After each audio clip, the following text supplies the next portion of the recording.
Hoje a gente tem sobre a mesa um material que o mercado esperava com bastante ansiedade, que é a prévia operacional da Vale, e a nossa missão aqui é tentar ir além dos números, sabe? Entender o que a produção, as vendas, o que tudo isso sinaliza sobre a saúde da empresa e, claro, sobre a estratégia de uma das maiores mineradoras do planeta.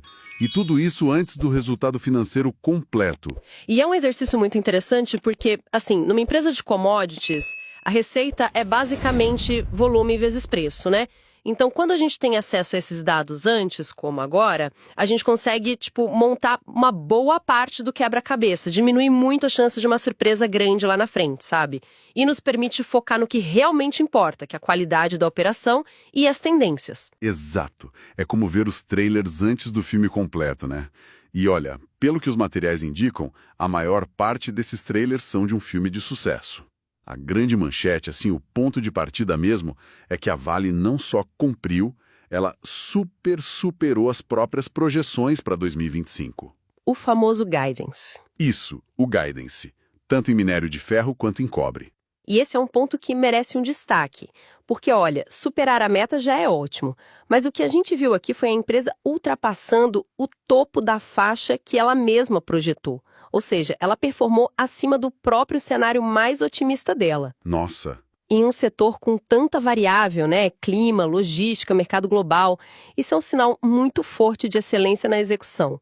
Mostra que a máquina está girando, assim, muito bem. E uma coisa que me chamou a atenção é que essa performance não foi um ponto fora da curva em uma divisão só. Parece que foi algo mais generalizado, um momento bom para a companhia como um todo. Será que isso já é reflexo daquela decisão estratégica de separar os negócios de metais básicos, cobre, níquel, naquela nova empresa, a Vale Base Metals? Você tocou no ponto central da análise estratégica. A tese por trás dessa separação é exatamente essa. Foco gera resultado. Sim. Quando você cria uma unidade de negócio com uma gestão 100% dedicada, com metas, com bônus, tudo ligado àquela operação, a tendência é a performance melhorar. É natural. O que esses números parecem confirmar, ainda de forma preliminar, claro, é que essa tese está se provando correta na prática. Faz todo sentido. Uma coisa é gerenciar um transatlântico, outra é ter várias lanchas rápidas, né? Cada uma cuidando de uma parte. Então vamos olhar para o maior desses barcos, o gigante da companhia, o minério de ferro. O dado que mais se destaca é que a produção anual foi a maior desde 2018. Isso parece um marco. Simbólico? É muito mais que simbólico, sabe? É um marco operacional. A gente precisa lembrar do contexto, né? Exato. A gente está falando de 2019, que foi o ano da tragédia de Brumadinho. Aquilo, além do custo humano, que é irreparável, forçou a Vale a paralisar diversas operações, rever todos os processos. A produção caiu muito.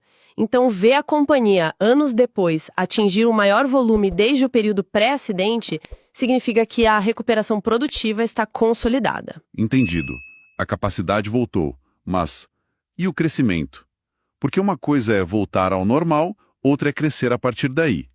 Como foram os números mais detalhados? Ótima pergunta. E a resposta define bem o momento dessa divisão. No quarto trimestre, a produção cresceu 6% sobre 2024, mas quando a gente olha o ano de 2025 completo, o crescimento foi de 2,6%. É um ritmo mais Contido, né? Característico de uma operação que atingiu a maturidade. Não se espera mais uma expansão explosiva no minério de ferro. Certo. E quando se fala em negócio maduro, a primeira impressão pode ser de algo estagnado, mas para uma empresa desse porte, a maturidade tem um lado muito positivo, né? Imagino que signifique menos necessidade de investimentos pesados para expandir. Exatamente. O grande benefício de um negócio maduro é que ele vira uma fantástica máquina de gerar caixa. Como não precisa reinvestir bilhões o tempo todo, sobra mais dinheiro. E esse dinheiro vai para onde? Para os dividendos. A Vale é uma grande pagadora de dividendos justamente por causa da força do negócio de minério de ferro. E as vendas, só para completar, seguiram a produção, alta de 4,5% no trimestre e 2,5% no ano, tudo bem alinhado. Ok, essa é a parte do volume. E a outra metade da equação, a do preço, como se comportou? Aí a história foi um pouco mais mista, o que mostra a volatilidade do mercado. No quarto trimestre, o preço do minério subiu 2,6%, bom para o curto prazo. Contudo, na média do ano de 2025, o preço foi 3,9% menor que em 2024. É esse sobe e desce. Essa dinâmica deixa claro como é difícil prever a receita, né? E um ponto fundamental que sempre vale reforçar: essa análise toda tem que ser pensada em dólar. Correto? Perfeito. É um erro muito comum analisar a Vale em reais. Mais de 90% de tudo que ela produz é exportado. A receita é toda em dólar. Ela é, na prática, uma empresa dolarizada com sede no Brasil. A análise tem que partir daí. Certo. Então, o minério de ferro é a base sólida, o pilar. Mas, ao analisar os documentos, o que realmente saltou aos olhos, onde parece estar a grande novidade, veio de outro lado: os números do cobre. Nossa, conta uma história completamente diferente. Completamente diferente. Se o minério é a história da maturidade, o cobre é a do crescimento acelerado. A produção no trimestre cresceu 6%, em linha com o minério. Mas o número do ano fechado, a produção de cobre subiu 9,8%. Quase 10%. Quase 10%. E as vendas foram ainda mais fortes. Um avanço de 12,4% no ano. Então eles não só produziram mais, como também conseguiram vender estoque que já existia. Exato. E olha, um crescimento de quase 2 dígitos em volume para uma mineradora é algo que a gente associa a uma empresa de tecnologia, não a um setor tão tradicional, né? Isso valida demais a aposta estratégica da gestão nesses metais ligados à transição energética, à revolução tecnológica. Veículos elétricos, data centers para inteligência artificial. Tudo isso consome uma quantidade absurda de cobre. A tese está se provando um grande acerto. E a cereja do bolo, pelo que eu entendi, não foi nem o volume, mas sim os preços do cobre. Foi ali que a surpresa foi maior. Foi a melhor notícia de toda a prévia, sem dúvida. O preço médio que a Vale conseguiu no cobre no quarto trimestre foi 19,8% maior que no mesmo período de 2024. Peraí, 20%? Quase 20%. Em um único trimestre? Isso. Isso muda completamente a rentabilidade da operação. É um salto gigantesco. Gigantesco. E no ano, a alta foi de 10,8%. Então, pensa na combinação. Volume crescendo quase 10, com preço subindo outros 10. É um efeito multiplicador. É o cenário dos sonhos.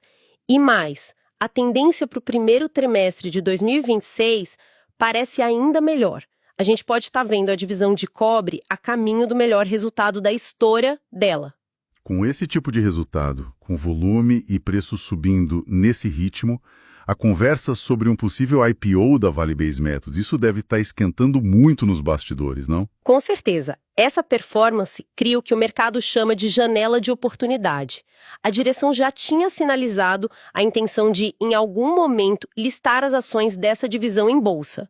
O cenário de agora, com uma história tão forte de crescimento para contar, É o momento perfeito. é o momento perfeito para fazer isso. E por que exatamente agora, o que torna o momento tão propício? Porque o mercado financeiro compra narrativas, compra histórias de futuro. E a narrativa do cobre hoje é de crescimento, de ser o metal do futuro. É muito mais fácil levar uma empresa para a bolsa na crista dessa onda com resultados recordes do que no momento de incerteza. A demanda dos investidores é outra. E para quem já é acionista da Vale, da empresa mãe, isso seria como colocar um holofote numa parte do negócio que talvez estivesse meio ofuscada pelo minério de ferro, não é? Fazendo o mercado enxergar um valor que não estava ali no preço. É exatamente essa expressão, destravar valor. Hoje, muito analista olha para a Vale e avalia como uma empresa de minério de ferro, ponto. Um IPO bem-sucedido forçaria o mercado a avaliar essa divisão de cobre e níquel separadamente, com os múltiplos de uma empresa de crescimento. O valor combinado das duas partes poderia ser bem maior que o do todo hoje. Essa possibilidade nunca esteve tão próxima. O cenário parece realmente muito positivo. Mas, para a gente ter uma análise equilibrada, precisamos procurar os pontos de atenção. E a prévia trouxe uma nota não tão positiva, justamente na joia da coroa, a mina de Carajás. O que aconteceu lá? Sim, é fundamental ter esse contrapeso. No quarto trimestre, A produção de minério de ferro no sistema norte, onde fica Carajás, foi menor, e isso é relevante. Isso me parece preocupante, porque Carajás não é uma mina qualquer, né? É a operação de mais alta qualidade, menor custo e, claro, maiores margens. Mesmo que o volume total tenha sido compensado por outras minas, o impacto na lucratividade deve ser direto, não? Sua observação é perfeita. É o que a gente chama de efeito mix. O volume total foi mantido porque eles aumentaram a extração nos sistemas sul e sudeste para compensar a queda no norte. O problema é que o minério do sul e sudeste tem um custo de produção mais elevado. Entendi. Então, a quantidade de toneladas é a mesma, mas a rentabilidade é menor. A tendência clara é que a margem de lucro da divisão de minério de ferro nesse trimestre seja um pouco pressionada por isso. E a empresa deu alguma indicação se isso é um problema pontual ou algo mais estrutural? A comunicação indica que os fatores foram conjunturais, ou seja, temporários. Não parece ser um problema de longo prazo na mina. A expectativa é que a produção no sistema norte volte a se normalizar. Mas, para a fotografia do resultado do quarto trimestre, é um detalhe importante, com certeza. Ok. Então, se a gente fosse pintar um quadro aqui, a imagem que fica para mim é a de uma empresa com dois motores bem distintos. De um lado, a gente tem um motorizão V8 do minério de ferro, potente, confiável, que gera o torque para mover a estrutura toda e garantir os dividendos. É o pilar maduro, o gerador de caixa da companhia, a base de tudo. E do outro lado, a gente tem um motor elétrico, o do cobre. Mais novo, ágil, silencioso por muito tempo, mas que agora está acelerando de uma forma impressionante. E validando a grande aposta no futuro da eletrificação. Essa analogia é excelente. É exatamente essa a dinâmica. Uma empresa operando em duas velocidades distintas, mas que são complementares. A estabilidade e o caixa de um motor permitem que o outro, o motor de crescimento, possa ser desenvolvido e acelerado. O desafio da gestão é como usar a energia de um para alimentar o outro. E isso nos leva a uma reflexão final, né? Uma questão que provavelmente vai definir os próximos anos da companhia. Sem dúvida. A questão que fica é justamente sobre o equilíbrio desses dois motores. O caixa gerado pelo negócio de minério de ferro deve ser usado para financiar um crescimento ainda mais agressivo nos metais do futuro, ou, à medida que a divisão de cobre também for amadurecendo, o foco principal deveria voltar a ser a maximização do retorno pro acionista via dividendos. Essa tensão entre ser um motor de crescimento ou uma vaca leiteira é o dilema central de grandes empresas de commodities. E a resposta que a Vale vai dar a essa pergunta? Bom, ela vai definir o próximo capítulo da sua história. Hoje nosso foco é a prévia operacional da Vale e os dados importantes de produção e vendas que ela revelou. A grande questão que a gente vai analisar é a seguinte: o sucesso evidente na divisão de cobre com um possível IPO da Vale Base Metals a caminho é o sinal de uma virada estratégica genial ou é uma distração que talvez mascare problemas no carro-chefe da empresa, o minério de ferro? Eu vejo aqui uma estratégia de futuro, sabe? Muito bem executada. E eu, por outro lado, vejo um otimismo que pode estar escondendo problemas sérios no negócio que realmente sustenta a companhia. Olha, se a gente olha os números, no geral, eles são muito bons. A Vale superou as próprias metas de produção para 2025, tanto em minério de ferro quanto em cobre. Mas o que realmente brilha aqui é o cobre. A produção anual subiu quase 10%, as vendas mais de 12% e o preço médio realizado no último trimestre foi quase 20% maior que no ano anterior. Para mim, isso valida completamente a estratégia de separar a unidade na Vale Base Metals. É o foco gerencial dando resultado, sabe? E preparando um IPO que pode destravar um valor tremendo para os acionistas. E vale dizer que até o minério de ferro teve sua maior produção anual desde 2018, mostrando recuperação. Ok, os números do cobre são fortes, não dá para negar isso. Mas, para mim, Eles são quase uma cortina de fumaça para o que realmente importa. O negócio de minério de ferro, que é o que paga as contas, mostrou sinais claros de fraqueza. O preço médio do minério no ano caiu quase 4%. Isso não é pouco. E o mais grave, na minha opinião, foi a queda de produção justo no Sistema Norte, lá em Carajás, que é onde estão as minas de maior margem. Para compensar e bater a meta de volume, eles aumentaram a produção no Sistema Sul e Sudeste, onde o custo é bem maior. Na prática, eles estão trocando minério de alta margem por minério de baixa margem. É como vender mais, mas lucrar menos em cada venda, entende? Comemorar o volume nesse cenário é perigoso. Mas essa separação da Vale Base Metals é uma jogada visionária. O momento para um IPO parece perfeito, com a demanda estrutural por cobre crescendo por causa de infraestrutura, eletrificação, até inteligência artificial. Mas espera aí. A gente está falando de uma unidade de negócio que, por mais que cresça, ainda é muito menor que o negócio de minério. A questão é se o sucesso dela consegue, de fato, compensar os desafios do negócio principal.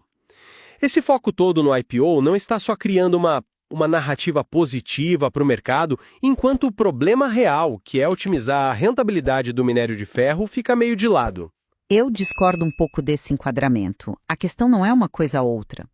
Sobre as margens do minério, o próprio relatório diz que a queda no Sistema Norte foi algo pontual, conjuntural, não um problema estrutural. Certo. A empresa mostrou agilidade para compensar esse volume em outros sistemas. Isso é flexibilidade operacional e é um ponto positivo, né? Tudo bem, flexibilidade operacional é um ponto, mas a que custo? Essa flexibilidade veio com uma conta, que é a margem menor no trimestre. Não dá para a gente simplesmente ignorar que a lucratividade foi diretamente atingida. O que me preocupa é se essa flexibilidade não vira uma desculpa recorrente para margens menores no futuro. Olhando para frente, o cenário que eu vejo é de destravar valor. Um IPO da Vale Base Metals traz capital, valida o valor de mercado desses ativos. Isso, somado a um negócio de minério que está com volume estável e se recuperando, cria um cenário muito favorável. Eu não estou tão convencido. No fim do dia, investir na Vale ainda é, em grande parte, uma aposta no preço do minério de ferro e na economia da China. É um negócio maduro, com preços anuais em queda e, como a gente viu, com a rentabilidade sob pressão. A história do cobre é boa, mas ela não elimina esse risco central. Então, resumindo, para mim a prévia confirma que a estratégia de focar em metais básicos para a transição energética está correta. Os resultados do cobre são um catalisador que pode redefinir o valor da Vale, enquanto a operação de minério de ferro se mostra resiliente em volume. E na minha visão, por mais brilhante que seja o resultado do cobre, não podemos nos deixar levar e esquecer do negócio principal. A queda no preço anual do minério e essa pressão nas margens são os pontos críticos que realmente vão definir o futuro da empresa. O teste de verdade será manter a rentabilidade em sua maior fonte de receita. Fica claro que a análise desses dados depende muito da perspectiva, né? Se o foco está no potencial de crescimento dos novos negócios ou na solidez e rentabilidade da operação tradicional. Esse estudo não constitui nenhum serviço de análise ou recomendação. Este é um mercado de renda variável, bolsa de valores, onde o risco é inerente. Toda e qualquer decisão é de cada investidor. Um abraço e até a próxima.